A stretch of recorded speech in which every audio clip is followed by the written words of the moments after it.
The next thing, and this to me was the most surprising thing, and I would argue the most effective, right? We called it make a plan language, okay? So I said, well, how are you going to get here?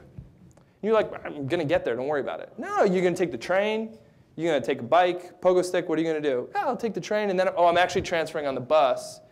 And so we would do this all the time for everyone. It became really seminal for us and critical for us when we were trying to get people out to vote, right? Because you're voting, yeah, it's happening all day, of course I'll go, and then what happens? Your kid gets sick, your car breaks down, you go to the polling place, and there's a huge line. There are lots of reasons not to vote, not the least of which is that it happens on a work day and at bizarre hours, but that's a whole nother diatribe.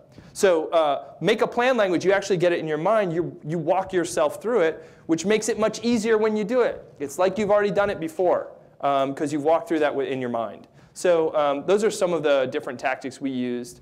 And they, once again, they're all data driven in that people actually did studies. The Analyst Institute was one of the foremost.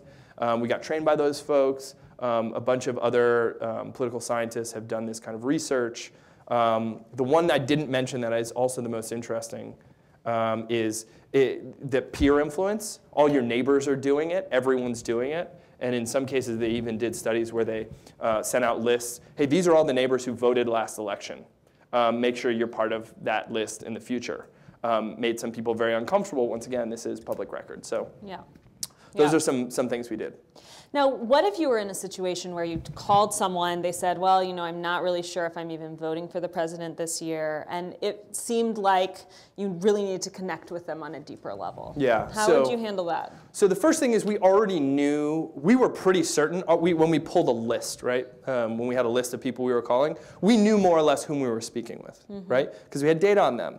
And the truth is most people are, and this was based on, did they say they were going to vote for us? Or even if we hadn't talked to them in a while, we knew once again we had this model that these super bright guys and gals had pulled up, right? So we knew which way, because there were trends, right? Things shifted. Great example of that is we started to lose white women.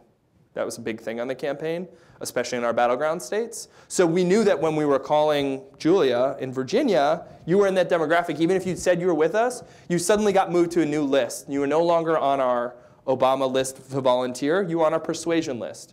The persuasion script was pretty different. One of the things we'd add there was a story of self.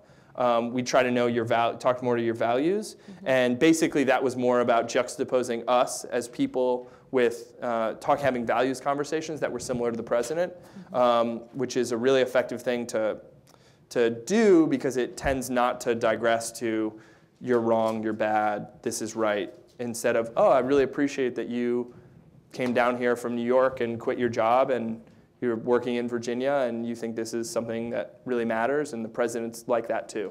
Huh, cool. It's hard to be like, get out of my face when people are just talking about their own experience. I mean, it's easy. It happens a lot, but so it's a different kind of conversation. So that persuasion script was pretty different than what we call the turnout script. We want our folks to turn out and vote. We want to persuade the other folks. So could you give me like a quick example of what a persuasion script might be like? Sure. What's a good persuasion script?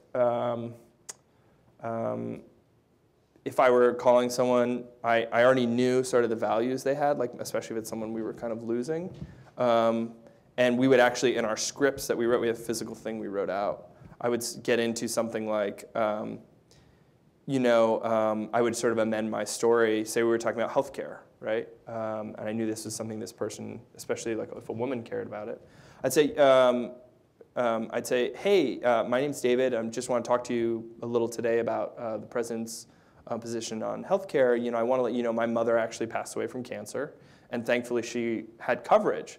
But something I feel very strongly about, and it happens the president does too, because he also lost his mother to cancer, is that being a woman should not be a pre-existing condition, right? And I know lots of people have feelings about the healthcare law could be this and that, but if it were for no other thing, I think that this is the reason I support the healthcare, and this is the reason I support the president. And I just wanted to share my story. What are your feelings on this? And we would have a conversation. But we always start with your story of self. It's hard for someone to be like, I don't believe you, or I don't care about that.